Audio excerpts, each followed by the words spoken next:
नमस्कार दोस्तों, प्रियजनों।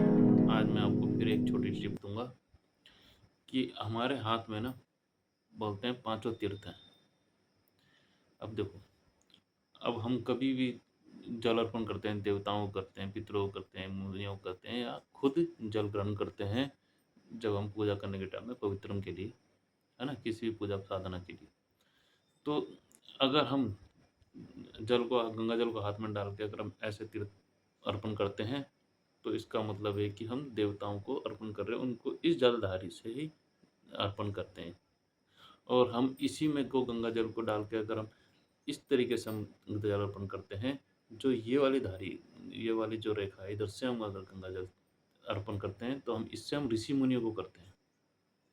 अगर हम इसी गंगा जल डाल के अगर हम इस तरफ से हम जल अर्पण कर रहे हैं या अंगूठे की धार से, तो हम अपने पितरों को अर्पण करते हैं।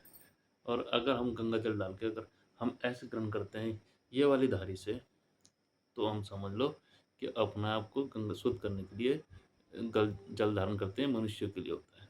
तो हमेशा याद रखें, अगर हम देवताओं को जल अर्पण करना है तो हमेशा ऐसे करें, ऋषि मुनियों को करें तो इस धारी से करें, जो ये साइड इधर से एक धारी बनती है, और पितरों को करना तो इधर से करें, अंगूठे से उल्टा करके ऐसे।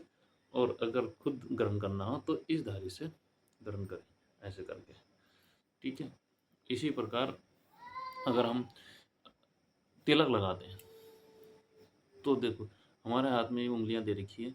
अगर हम ये तर्जनी उँगली से अगर तिलक लगाते हैं, तो इससे हम हमेशा देवी-देवताओं को लगाते हैं, क्योंकि इसके में बृहस्पति का वो होता है, वास होता है।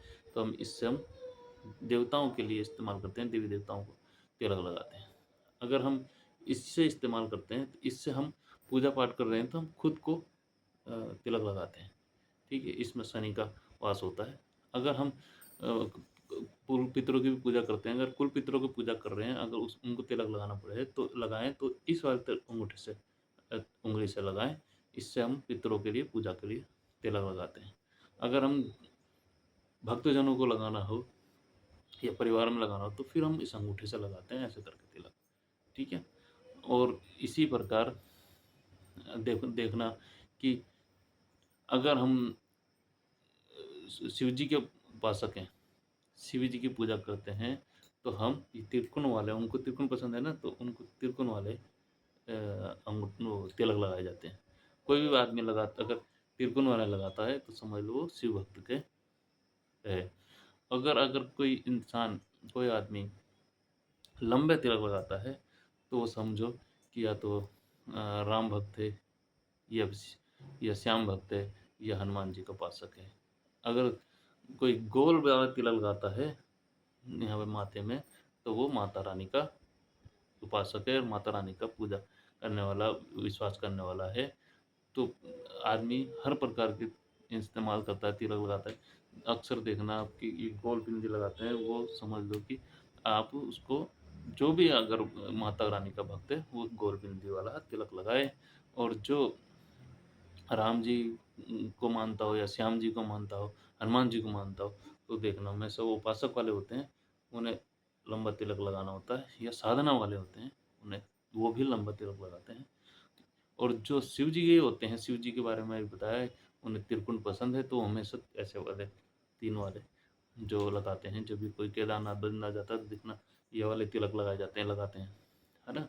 और इसी तिलक पे अगर आपने देखा होगा कि जो वेंकटेश्वर भगवान के प्रार्थना करता है, पूजा करता है, तो देखना उनका एक कटा तिलक होता है थोड़ा-सा, है ना? और कोई जो सूर्य उपासक होते हैं, उनका देखना हमेशा ऐसे करके गोल करके सूर्य से बना हुआ, सूर्य वंशज के होते हैं, उसको वो ऐसे लगाते हैं। या फिर आप इसको ये देख लो कि अपने-अपने वंशज के हिसाब से भी लोग तिलक लगाते हैं। जैसे कोई ऐसे करके लगाते हैं तिलक, तो सूर्य वंशज जो होते हैं, वो इस तरीके से तिलक लगाते हैं। जो आप ये देखना कि अगर जो शिव वंशज होते हैं, वो हमेशा तिलक इस तरीके से लगाते हैं, है ना? आप लगभग काफ़ी जगह मिल जाएगा।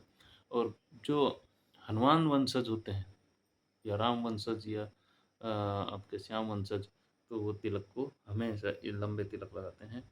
और जो माता रानी के वंशज से होते हैं या उपासक होते हैं, वो हमेशा गोल तिलक लगाते हैं। ये अपनी-अपनी वंशज के हिसाब से भी लोग तिलक लगाते हैं। तो आज के लिए इतना ही टिप्स था। धन्यवाद। जय श्री राम।